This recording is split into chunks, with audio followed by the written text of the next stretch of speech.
Welcome to the Author to Authority podcast. And today, you know what? I am so happy to have Claire Whittaker on the show.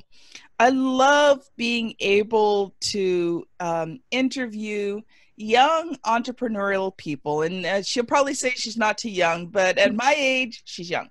So Claire is a business systems and automation coach and the founder of Artificially Intelligent Consulting. But she didn't always know that was going to be her path. Claire started her career as a research chemist developing new products and finding ways to scale them using lean manufacturing methods. And after a while, she wanted something more fast-paced, and that was when she joined Amazon. Now, initially in accounts management, she moved across a variety of roles, eventually working on projects and launching products using AI across Europe, India, and Japan. What, no Canada? Oh. Now she's a certified SME consultant. She's working with small businesses, sharing the framework that helped her drive consistent, sustainable growth without getting overwhelmed. And her signature program, Drive Together, helps business owners identify and implement systems to double revenue without working extra hours. So welcome to the show, Claire. Thank you so much. And thank you for having me all the way from London town. I've learned that I love talking to people in different places around the world because you will have a unique perspective that I don't have here. And doing these podcasts, I have learned so much just through the process of interviewing people in so many different places. So it's an honor and a privilege to be able to interview you today. Now, Claire, you've got a story you want to share with us. So I'm going to give you a few minutes to introduce yourself and tell us a little bit more about you. Yeah, so I mean, we covered a lot of it on the bio introduction, which was great, by the way. Thank you for that. But I'll tell you a little bit more detail. So yeah, I did. I studied chemistry at the University of Manchester. And I, like any good chemist, any good little scientist, decided to go straight into working in research after I finished my degree and was on a graduate program. And they placed me in the innovation team, which was pretty cool because I got to work and see like new technologies and how we could add them into our products. I actually worked for a company that's pretty big in the UK, but you probably have never heard of it in Canada, but it's Dulux Paints, and they're owned by a big chemical company. Oh, really? Oh, great. Yeah, we have Dulux Paints here. Maybe you've tested my products. So I actually, like, my claim to fame at Dulux is I was responsible for helping develop this product where if you throw your coffee or your wine at the wall accidentally or at someone and then miss them, it forms these little bubbles that just roll off the wall so it doesn't stain, so everything is fine. Oh, and that is I really cool. That, and I was very, very pleased with myself and I was able to do that. It was a nightmare trying to get that off the ground. But yeah, and actually that was a really interesting first job because I was like able to get experience in manufacturing and able to get experience with process design and making sure things were as efficient as possible because you're operating on quite low profit margins. Yes. So you need to make sure that things are working efficiently and that they're scaling correctly so that you don't have problems when you try and kind of grow and produce more. So that was really interesting. But the majority of the products and the majority of the projects that I was working on would have like 20 to 30 year development cycles. And I am really not a patient person. So that's like torture. I know. And it's like chemistry is really annoying. Like, I don't know if you've ever done any chemistry, but like, it's really annoying. Like, it's really fiddly. Like, if you get one thing wrong, the whole thing, I just don't have that kind of patience. I never did. You know what? I was pretty good in most sciences, but chemistry and physics just really threw me for a loop. But like it didn't make sense to me. Well, to me, the chemistry in the book made sense, but as soon as you go into the lab, it's like, it was just kind of, we just made up the stuff in the book. It doesn't really work in practical. Like, lol, like it was all a joke. So yeah, anyway, after a few years of doing that, I wanted to move to something more fast-paced, and I actually wanted to get more into business. And that was when the opportunity to join Amazon came up. Amazon was pretty new in the UK at that point, and they were doing a lot of hiring. I mean, they're still doing a lot of hiring, but like, yeah. And so, fun fact, when I first joined Amazon, I could change anything on the website by uploading an Excel file, like anything.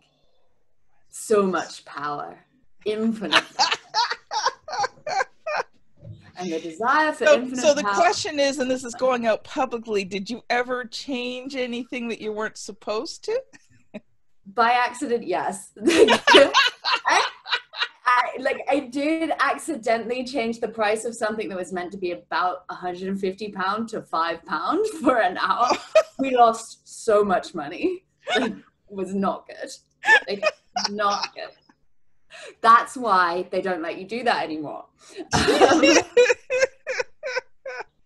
But yeah, so it was a really fun experience, and it taught me a lot about running businesses. And actually, one thing that I really enjoyed was how I could use some of the process design and scaling training to kind of help me actually be good at my job at Amazon. Because one thing about Amazon is that, like, they tell you on day one, like, we're going to give you more than we know that you can do. Your job is to work out what you should be doing, and like the most important things. So like that experience was really interesting and taught me a lot about prioritization and being able to do things at scale in a business setting. Yes. And it was also when I kind of got the inkling that I wanted to do my own thing. So I was working in AI, like as a product person, not as a tech person, and started to like really want to learn more about that topic. And so I decided to teach myself to code and document this process on a blog. And when I started writing that blog, it was just going to be a blog. But then all of a sudden I was in this world of like bloggers and entrepreneurs, and people were building their own stuff, and people were doing all of these different things. And I was like, ooh, this is exciting. And and that's kind of when and how I decided that I wanted to be an entrepreneur, and I wanted to own my own business, and I wanted to do something. And that my experiences with process design and systems and helping people scale things was a pain point that a lot of entrepreneurs were having that I could really help with. And that's kind of when I decided to do the business that I have now, which is my systems and automations coaching. That is so cool. Now, I know today you've come prepared to talk to us about how to eliminate, automate, delegate, and grow.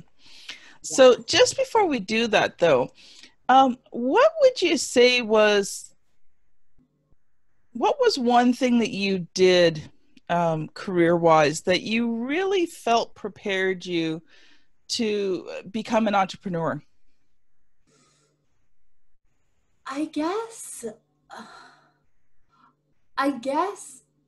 that it was probably getting the breadth of experience. Like, this is a little bit of a cop-out of a thing, but I had a relatively varied, in the 10 years of corporate experience that I did, I wore a lot of hats. Yes. I was in R&D. I was in manufacturing and supply chain. I was a little bit of marketing. I was a little bit of account management. Yes. I was a project manager. And then I did my own thing on the side, which taught me a lot of social media. So I had like all these like insights into different ways that people did things in big companies that were successful, and was able to kind of like, see, I did something very useful, which was working as an account manager and having to look at profitability and terms negotiations. Yes. And all of that kind of like really important key business stuff that you don't necessarily think about when you start up your own business as an entrepreneur, or a lot of people don't. And so just having this like breadth of different experiences, I think set me up really well when it came to starting my own thing, because I was able to pull a little bit from each of those things into my business. And I think you make an important point, because I think sometimes as entrepreneurs, we think, oh, we've got to already have a lot of specialty. And what I've learned is that it is the experiences of our life so far that equip us to become entrepreneurs. You know, I Yes. have a very like you, varied experiences, not necessarily jobs, because I actually spent most of my time working at home, but I've worked in many type of entrepreneurial type situations, which then when I brought it all together allowed me to start my publishing company. Mm. So, you know, I think as an entrepreneur, we can't be afraid of not having a specialty right from the beginning, but learning from all the experiences we had. Yeah.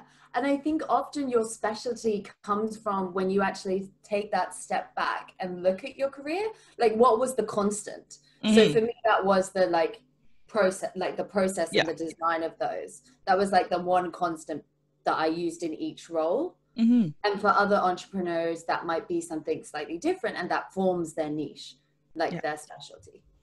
Perfect. All right. So I'm going to let you loose, because I know that you've prepared some stuff on eliminate, automate, delegate, and grow. So I'm going to let you share for a bit, and then we're going to talk about it. Yeah. Okay. So eliminate, automate, delegate, and grow is basically the system I use with my clients, and I have a couple of ways of calling it, but this is my current favorite, most snappy, to really help them streamline their business and set up systems. Mm-hmm. So the first step is around eliminate. And this is all based on the idea of the 80-20 principle, which is that Yes. you can get 80% of the value from just 20% of the work. So I think as entrepreneurs, and I know as myself, speaking from personal experience, you can feel a lot of pressure to do all the things, like be on Yes. all the social media platforms, try a course and have a one-on-one program and have like your own design business and have memberships and have all of these different things to like build this like multi-revenue streamed business. And that's great, but that's not where you should start. And actually, a lot of the time, there'll be just one or two of those things, like one or two of those social media platforms, one or two of those revenue streams that are really working for you. And if you can spend the time looking through your business and everything that's going on and understand what those one or two things are, that one platform, that one revenue, that one like marketing activity that you do, then you like by focusing in on that and eliminating all of the other stuff, you can really grow your business much faster and with much less overwhelm. So just taking the time to do that is so important as an entrepreneur, and making sure that you really understand what's driving the growth of your business. Once you've got that. It's funny you talk about that, because one of the things we do with our clients is many times we'll have 2 or 3, or sometimes usually 4 very varied different covers made. And I'll tell people, you know, it's not really about the cover that you like best. It's about the cover that's going to speak to your target audience. And we get them to post it on all of their social media and vote. And invariably, if you have 4 covers, one will come out on top, and there'll be a second one that is either really close or significantly not close. And it's consistent across the board. And the other 2 like get practically nothing. Like, it's not they don't get any, but it's so significantly small compared to the votes of the other 2. And it's usually not the one that the client picked in the first place. Yeah. 100%, because you are way too close to your own genius. Like, you're too invested in it. Like you're like, I do this all the time. Like, I get too attached to how I want things, like developing this like little product that I'm like, I love this. I think this would be so useful. And people are like, I have no idea why you've made this. I want this other thing that you thought was trash that you did ages ago, and I'll give you all the money to get that. Yes, I'm familiar with this situation. Yeah. And so, you know, when you eliminate out of your business, like, here's the thing. As your business grows, as you bring on more people, then you can diversify things out because you have the staff to handle it.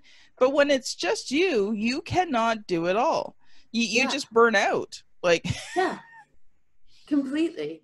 And trying to as well, like you'll end up going slower because you won't be able to really give it all to the thing that's actually working. Yeah. And get it to this constant, and then the next stage, actually automate. It's like taking that thing that's working and creating a process that can be automated, or creating a system that can be semi-automated, or at least requires like the bare minimum of your mental effort to do. Yeah, exactly. Then and just doing that for that thing that you found that's working really well, that's what's going to help you grow. So like one thing that's working really well in my business right now for getting me clients is having a Facebook group. So having that Facebook group, people come, they see me do trainings. They're like, I like her trainings. I want to work with her. And that's like me just focusing on doing good trainings in that group is way better than me focusing on trainings in that group, but then also doing stuff on LinkedIn. And then I'm going to have a webinar, and then I'm going to do this. Like, no, I need to just do that and kind of create a system that I can use to then automate, or at least semi-automate, all the promotion that's going into that group, because I know that's what's driving the revenue and that's what's driving the growth for me. And so then let's automate. And then delegate. So this is when you're starting to get a bit bigger, you're seeing more things, and there are certain things that can't be automated. Like you can't really automate copywriting, as an example. Like you need to either do it yourself or have someone else do it for you. Like you probably could get some kind of like fancy AI to write some copy for you, but it will be terrible and like, won't make any sense. So that's really like when you want to think about, okay, so I can't automate this part, but I want to stop doing it myself. So now I need to delegate it.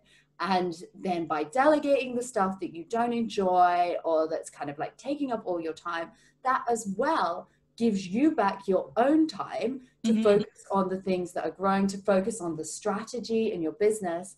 And all of these 3 steps put together is how the process works to help you double your revenue. Oh my God. Why is my map decline? Sorry. Sorry. It's not a problem. I don't even know what I was saying. Let's go back to automate for a sec, because you were talking about your social media. And I think that's really important, because in social media, numbers count. And to hit momentum and to be able to sell on social media and to be able to get results on social media, it really is a numbers based type business. So, if you have, 500 here or 500 there, or, 500 on each of your sites, you're better off to have 2,500 on one site than 500 on 5 sites. Exactly. And so if you're focusing on that one site, you'll be able to get there a lot quicker. And you can start, like, for example, if you know that one site is working and you're able to generate revenue from that, it then gives you more freedom. So for example, like with Facebook, you can start experimenting with Facebook ads to help grow your community in a much more automated way that doesn't require you to just constantly be engaging in other places and growing that way. And if you've set that up and you've set up your funnels in a good way, you can really use that tool in a very powerful way to automatically grow your following and keep bringing new people into your world with social media, and like it's much more efficient. It was funny, when I was starting to grow the business, I was really hesitating to delegate things out, because there was just so many things that I was the best at doing, and I've had to learn to let go. But I was at a conference, and one of the speakers explained it this way, and it just all of a sudden really made sense to me. And the gentleman said, let's say that you can make $100 an hour doing what you do best in your business, right? But there are a lot of things that need to be done in your business. but you want to be working on growing your business, not working in your business. But you're so determined that you've got to work in your business as opposed to on your business. So you're doing all of these things, these piddly things that need to be done. It's not that they don't need to be done. And you're not all that great at them. So, instead of, the things that you're really good at that you're bringing $100 in, you're trying to do stuff that you can pay, let's say, $20 an hour to do, that you're really bad at in the first place and you hate doing and you keep procrastinating on. So why not? Yes, you're basically losing $80 an hour by doing it yourself. Exactly. Now, you know what? Here's the thing. When you're first starting your business and money is so extremely tight, okay? You're just paying your dues, right? And there are a lot of things that you're just doing yourself because there is no money there, really. You don't have that financial base yet. But it really does not take long until you're at that point where you should be starting to delegate some things out. Yeah. Either automate them or delegate them. There's things that we do for the podcast that I delegate out. I record the podcast. I make sure, all the information's uploaded to where it needs to be. But after that, I've got people to, edit the audios. I've got, someone who uploads everything for me and creates my graphics. I've got someone who creates an audiogram and gets it out on social media for me, because I don't have time to do those things. I'm growing my business. Exactly. Right. And the faster you do that and the more comfortable you get with delegating it out, the faster you're actually going to grow because you're not trying to get everything done every day. Yep. And there is, I think also when you're starting, it is important to do everything in your business at least once, probably a few times through. So you know how to do it. So you know how to do it and you understand it. And then if something goes wrong, or when you're hiring someone to help you, actually, what you need them to do, and you're able to provide them with much better instructions. You're able to provide them with an outline of what you need. What you're expecting from them. It's just going to be way easier for someone coming into your business to be able to kind of pick up these tasks if you've done it yourself at least once before, because their pain, where they're going to struggle. Well, and the other thing too is you create systems around how you do things. Yeah. So then when you hire somebody new, you bring them into that system. So what I do is when we hire somebody new, we bring them into the system that we already have in place. I have writers and editors and transcriptionists and, graphic designers. I've got all these people. So we have a hiring process. We have a hiring system. And then, once they're in, there's an onboarding system. And, it's not that we're not willing to change the system. So here's the thing that I've learned is I don't know everything about everything. And I try to hire people who are specialists in what they do. And so while we do expect you to work within our system, we are always open for suggestions and growing and changing the system. So, if my team comes to me and says, Kim, we're doing it this way, but it would be much more effective if we do it this way, then I'm going to look at that and I'm going to go, oh, wow, okay. So, and then we put a plan in place to implement the changes. We just don't throw stuff and go helter skelter. It's okay. No, this needs to be changed. Now here's the plan to change it, right? And so it becomes a way of growing where everyone is respected and everyone is appreciated, and it becomes a real team effort where I don't have to know everything. I just have to know the people who do. But that's so important. That's such an important point. And that's actually very aligned with the ideas and the principles behind lean process design, is you want to be continuously improving. You want to be allowing people to be experts in their space. Because when you're the business owner, even at the beginning, you're doing it all. You don't have time to fully devote to everything. You get it as good as you can get it, and then you give it to someone. And then they're just doing that. They're bound to find better ways of doing it within your system. They're only focusing on this one thing. And that's awesome because they're going to make the process better. and then they're going to make the system better, and that's going to help you. It's going to help your business. It's going to help your clients. Like, it's a really good way of doing things. And I realized that it's really difficult to let go of control when you've built this up as your baby, and no one is going to love it like you love it. And like, it's all yours and you've worked so hard. But if you can do that and do it gradually, like start with like the more minor things and like the little things that just you hate doing anyway, and like build it up, like it's going to be so much value for you as the business owner as you go on. And I think you brought up an important point there about starting them off with small things. You see, there are certain things that I will not let control of unless you are a very trusted person in my company. You know, there's certain accounts that I have, certain pieces of software, you know, I just don't hire a VA and hand off all my passwords. Yeah. Right. So again, it's even in your delegation, you have to have a system for it. And, you know, you build up a trusted team over time. Yes.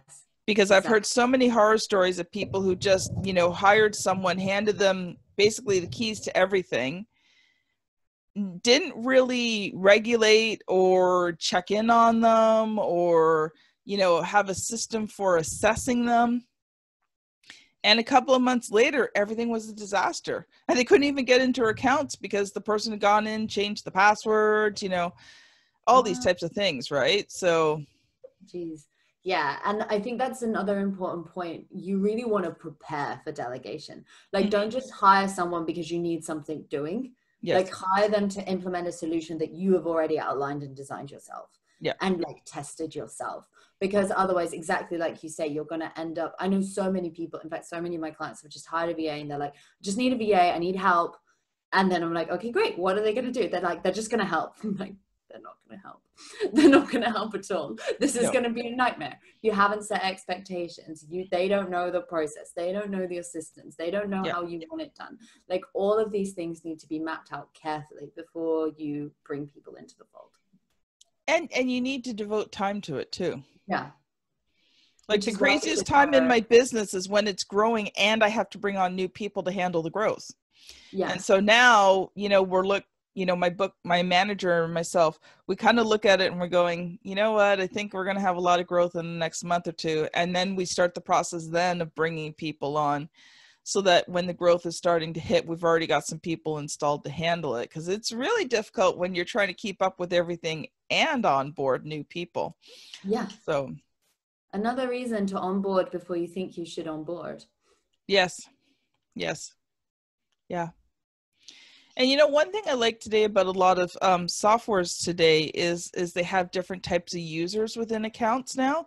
Like, even YouTube, for the longest time, YouTube did not have users.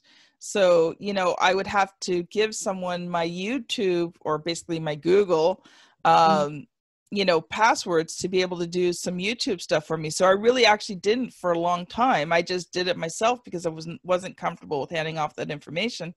Now, this has probably been here for a bit, but a few months ago, I realized that you can now create a separate account, and you can assign someone as an editor who can do all the work, but they don't have authority in your account, which I thought, oh, it's like about time, man. This is really good. So, I mean, that's something else too. Like, if you're thinking on bringing on a VA or, you know, different people to do things, and you're using different accounts and softwares and things like that, look to see if you can set up an additional user. You know, that's not the administrator. They're more like an editor or moderator or whatever they call it, who can do the work that needs to be done, but doesn't have the authority to change anything. Yeah. And you want, because you don't want to bring someone on who's a new person that hasn't got that trust and give them all the keys to the castle. Yeah. Yeah. You know, like in my case, my manager, Juanita, she's been my best friend for over 30 years. I would just, you know, without even thinking about it, I would hand her everything. But again, she's been my best friend for over 30 years. It's very different. Like, if my sister works in marketing, so I was like, if my sister's doing my marketing, like, of course she could just have all of my admin stuff. But like, this person that I've just met who's a copywriter who I think is really good and sounds really cool and I want to work with, like they're not getting anywhere near any of my passwords. Like they could be the best in the world, but no, like, not right now. Yeah. And so, you know, that's why it's important to, you know, have that system in place for onboarding and, you know, Yeah. systems for building trust. Yeah, exactly. Mm-hmm. So the last one is grow. Do you have some information on grow for us? Yeah, so grow really comes when you kind of pull all of these things together. You've eliminated the things that just aren't driving the return on investment for your time and your effort. You've automated out the processes and the systems that can be automated in your business so you're not having to worry about them and they can work without you having to do the input. You've now started to delegate, bring on specialists, bring on assistants, bring on people who are going to help you really strategically grow the business, focus, and like think about the strategy so you've freed up more of your time. And when you get those things in place, you're going to see the growth. And you'll probably see the growth after stage one. But now you've kind of built a really great platform that's sustainable. And that's the most important thing. Like you don't want, like I work with a few people who have grown really, really, really fast. And that sounds great on paper, but actually it's a living hell for all of them. Yeah. And like, so by just being okay with going a bit slower, being okay with like building it up, putting the systems in place, putting the processes in place that are just going to make it sustainable, have a good foundation, have a good cost structure, and have like everything working for you in a way, then you can go to the races. Like you can go gangbusters, which isn't a word I get to say very often, but I do enjoy it. And you could just grow and grow and grow. And because you've got all of those systems in place, you trust them and you know that they work. You're not going to have to be working all the hours under the sun to be able to sustain that growth. And that is the process. Yeah. And, you know, it's funny because the last couple of years specifically, you know, Juanita and I have really focused on the systems, and we can't really automate a lot. Like we've looked at automation, it just doesn't really work. But delegation is a huge part of our business. And we had already been putting in plans in place last year. And then this year hit and things had been a little bit on the slow side. We had some things happen last year. So we spent the first 3 months just really building some things back up again, but we had systems in place, which really worked well because when COVID-19 hit, it was like all of a sudden, all of our efforts, you know, in building and getting clientele, renewing some things, and then COVID hit and everybody wanted books. It was like all of a sudden, like day and night, it was just like, whoa. But because we had systems in place, it was crazy, but and occasionally overwhelming, but I wasn't like, oh my God, what are we going to do? Right. It was like, okay, we've got this system in place. Okay. We've got all this businesses coming in, you know, Juanita had gone through the hiring process with me a few times. So now I was able to say to her, okay, you take care of the hiring process. Right? Because we had created a system, a vetting system for hiring our writers, our editors, all these people. And so now it was just like, okay, you've seen me do it. You know, I'm obviously here for help and support and whatever, but I'm going to focus on, you know, handling all this growth. You know, you need to bring on some more staff so that, you know, we can keep it all going. And it worked really well. Yeah. It worked really well. So, you know, again, as you teach, as you train, as you work with, then you can hand off more. Exactly. And it's like, and that's like, I think the most important thing. And like going back to my very roots again with the lean, it's like continuously improve, continuously develop, continuously like make your systems better, see what works, evaluate, grow, and keep doing this over and over and over again. And you'll be able to build like a really sustainable business that really just supports the lifestyle you want to lead, which I think is so important for entrepreneurs, because you can end up spending it, like, what's the thing? You choose to spend 80 hours a week working so you don't have to work 40. Well, no, you should be able to like have the that's about the truth some weeks. Yeah, exactly. But like having, at least if you have the systems in place, you should at least be able to have like a few weeks a year where you're not working 80 and you're still growing and you're building something you love, because you want you to love your business and enjoy it. And you're not going to do that if you're completely burnt out. So Claire, do you have one last piece of advice for us, and how can people connect with you? Ooh, one last piece of advice. Yeah, don't try and do it all at once, I think. Even with systems. Like really be strategic about it. Start with the eliminate, then the automate, then the delegate. Don't try and do it all at once. Don't try and get it perfect first time round, because you're not going to. True. Even I don't get it. Like, even I, who am like a systems person, my systems first time round, they're rubbish. Like, but at least they're there, and then I can improve. So that was like the final piece of advice I want to share with you. And then in terms of getting in touch with me, probably the best way is through my Facebook group, actually, which is called Systems and Automation for Coaches and Course Creators. Nice. Yes. Nice. And we will make sure that link is in the show notes for you. So I highly recommend that you join Claire's group. So thank you so much, Claire. This has been a wonderful interview. This has been Claire Whittaker and Kim Thompson-Pinder on the Author to Authority podcast. Thank you so much for listening, and we will see you on the very next episode. Bye now. Thank you. Bye.